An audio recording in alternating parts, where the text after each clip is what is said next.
Yo, hello guys, dimanapun kalian berada, apa kabar kalian semua? Semoga kalian baik-baik saja ya.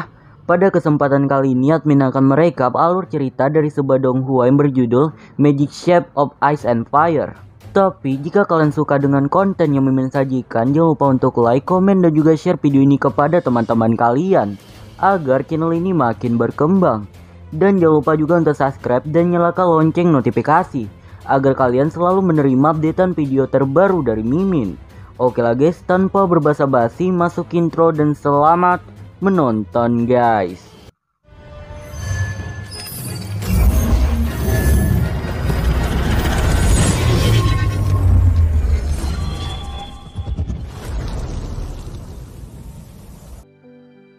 Garis besarnya, donghua yang berjudul Magic Shape of Ice and Fire ini menceritakan tentang karakter utama kita yang bernama Rong Niangbing. Namun, di depan matanya sendiri, Niangbing melihat kedua orang tuanya dibunuh oleh beberapa orang anggota elit dari Pagoda Es. Lantas, apakah Niangbing dapat membalaskan dendam dari orang tuanya? Kita langsung masuk saja ke dalam ceritanya. Di sebuah dunia, terdapat 5 elemen yang menjadi pondasi utama dalam sihir, yaitu elemen es, api, angin, bumi, cahaya, kegelapan, dan ruang angkasa. Karakter utama kita bernama Rong Niangbing sekarang terlihat sedang melawan Raja Naga Bawah Tanah yang bernama Papa Lukas.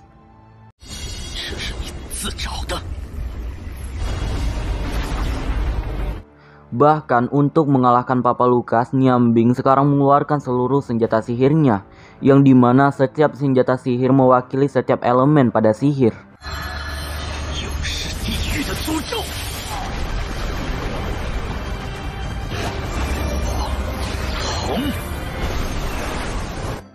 Kita kembali tepat 10 tahun yang lalu. Tempatnya berada di Pagoda Dewa Es.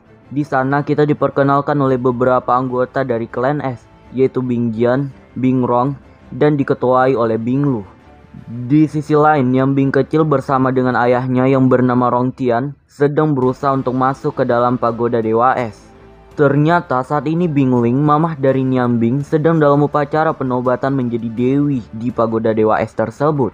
Ia walaupun terpaksa untuk keselamatan dari keluarganya.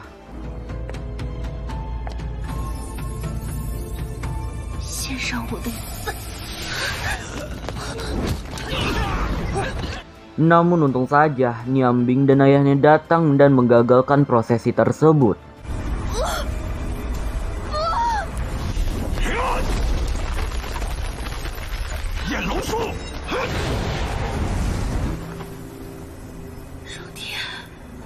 Sontak melihat Rong Tian di sana, klan Es tentunya tak tinggal diam dan mereka berusaha untuk menangkap Rong Tian. Tetapi walaupun begitu, dengan bersusah payah Rong Tian dan Niangbing berusaha untuk mengalahkan klan Es demi menyelamatkan Bing Ling. Bahkan dapat terlihat beberapa teknik kelas tinggi dikeluarkan oleh Rong Tian untuk menyelamatkan istrinya tersebut.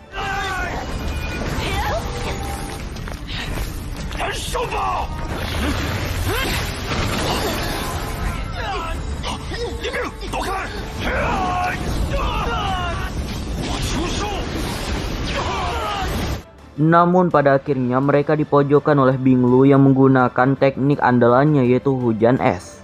Bahkan teknik Bing Lu tersebut melontarkan es ke tubuh Niang Tian hingga membuat Niang Tian terpental jauh.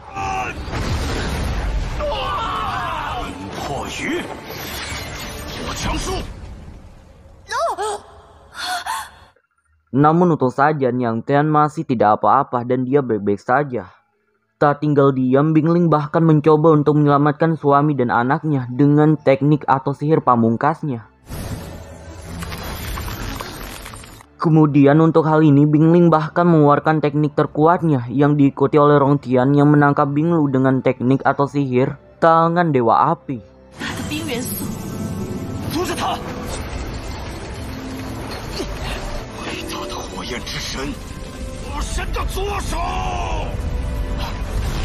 Namun guru besar Pagoda Dewa Es bernama Bing Jie datang dan ia langsung menetralisir teknik dari Rong Tian dan mementalkan tekniknya itu kepada Rong Tian.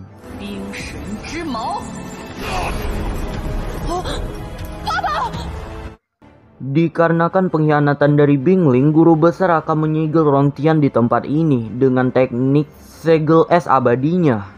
化为永垂不朽的封印。 Tetapi tak tinggal diam, Bing Ling mempertaruhkan raganya agar Rongtian dan Niang Bing dapat lari dari tempat itu dengan menggunakan sebuah alat yang dapat membawa Rongtian dan anaknya pergi dari tempat tersebut.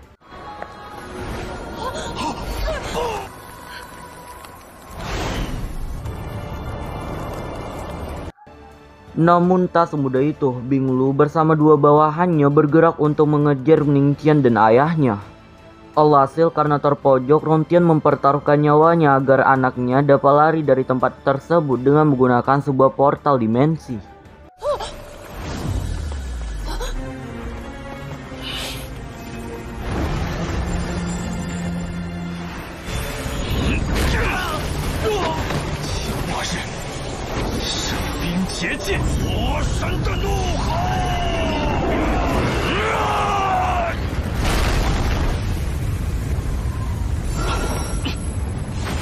Tapi tak habis di situ, ternyata Bing Jian berhasil mengejar Niang Bing dan memojokkannya. Namun tak terduga dan tak dapat disangka, Niang Bing mengeluarkan kekuatan es dan apinya secara bersamaan untuk mementalkan Bing Jian jauh ke belakang.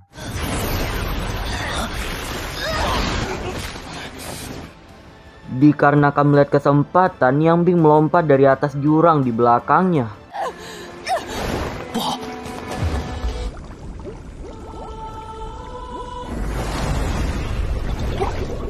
Dapat kita dengar, Bing Lu sangat bingung bagaimana Niang Xian dapat mengeluarkan kekuatan atau sihir yang saling bertentangan, yaitu sihir es dan api.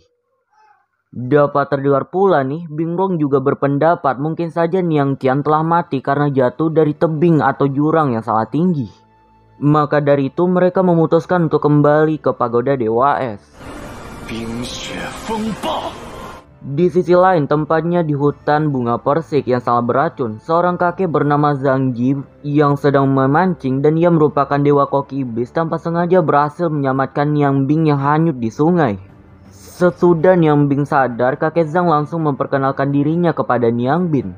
Kemudian kakek Zhang bertanya mengapa Niang Bing jatuh ke dalam sungai dan di mana orang tua Niang Bing. Maka untuk berjaga-jaga agar dirinya tetap aman, Niang Bing berbohong kepada kakek Zhang. Niang Bing berpura-pura lupa tentang masa lalunya dan hanya ingat tentang namanya saja. Karena merasa kasihan, kakek Zhang memperbolehkan Niang Bing untuk tinggal di rumah sederhananya ini. Waktu berlalu begitu cepat, 1 bulan kemudian Niang Bing terlihat sedang mencari kayu bakar sekaligus melatih kekuatannya. Hal ini agar Niang Bing bertambah kuat dan ia dapat membalaskan dendam dari kedua orang tuanya ke pagoda Dewa Es.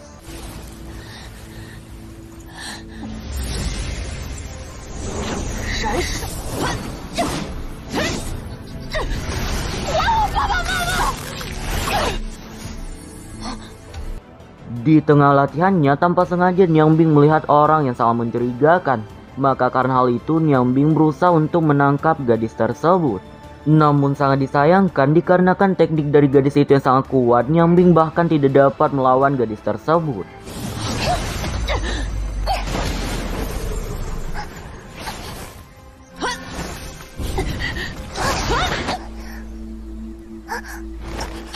Beralisin setelah mengumpulkan banyak kayu bakar, Niang Bing pun kini kembali ke rumah kakek Zhang. Dan mereka pun kini makan bersama. Dapat terdengar nih pada saat makan, kakek Zhang berterima kasih kepada Niang Bing dikarenakan Niang Bing yang telah membantu pekerjaan rumah dari kakek Zhang. Dapat terdengar Niang Bing berbicara dalam hati, ia sangat penasaran siapa gadis yang ia jumpai di hutan persik sebelumnya. Mengapa gadis itu sangat kuat dan bagaimana pula gadis itu tidak terpengaruh oleh racun di hutan persik. Kemudian selama 1 bulanan ini ternyata kakek Zhang terus menanyakan apakah ingatan Niang Bing telah kembali. Alhasil karena tak mau terus ditanyakan tentang masa lalunya, Niang Bing tak mau berbohong lagi. Dan ia mengatakan yang sejujurnya kepada kakek Zhang bahwa ia tidak kehilangan ingatannya. Ia walaupun disertai kebohongan, Niang Bing bercerita bahwa kedua orang tuanya dibunuh oleh sekelompok badit di dekat pegunungan pada saat mereka dan keluarganya pergi ke pegunungan. Untuk menyelamatkan diri, Niang Bing lari dari tempat tersebut dan ia hanyut ke dalam sungai.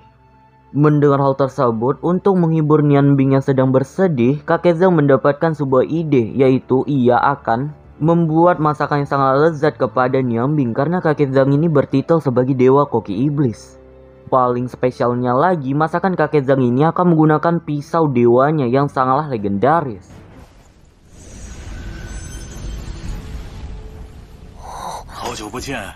Saat proses memasak, kakek Zhang memberikan motivasi kepada Niang Bing bahwasannya makanan dapat membuat perasaan seorang berubah-ubah. Dikarenakan pada makanan terdapat berbagai macam emosi, baik senang, gembira, marah, dan lain-lain ketika membuatnya.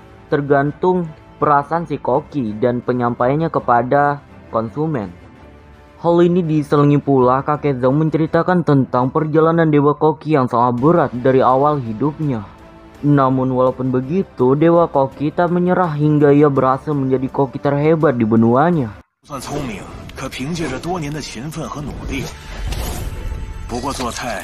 Inti dari pembicaraan itu, kakek Zhang ingin Yang Tian tidak terlalu larut dalam kesedihannya di masa lalu, dan Yang Tian harus fokus pada hidupnya agar masa depannya jauh lebih baik.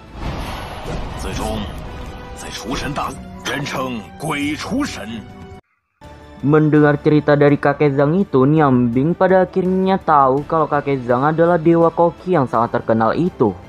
Setelah masakan kakek Zhang telah siap dihidangkan, Niang Bing langsung memakan makanan dari kakek Zhang tersebut. Yang tadi sangkanya dikarenakan makanan itu membuat seluruh panca indera dari Niang Bing naik drastis. Begitu pula dengan aura sihir api milik Niang Bing.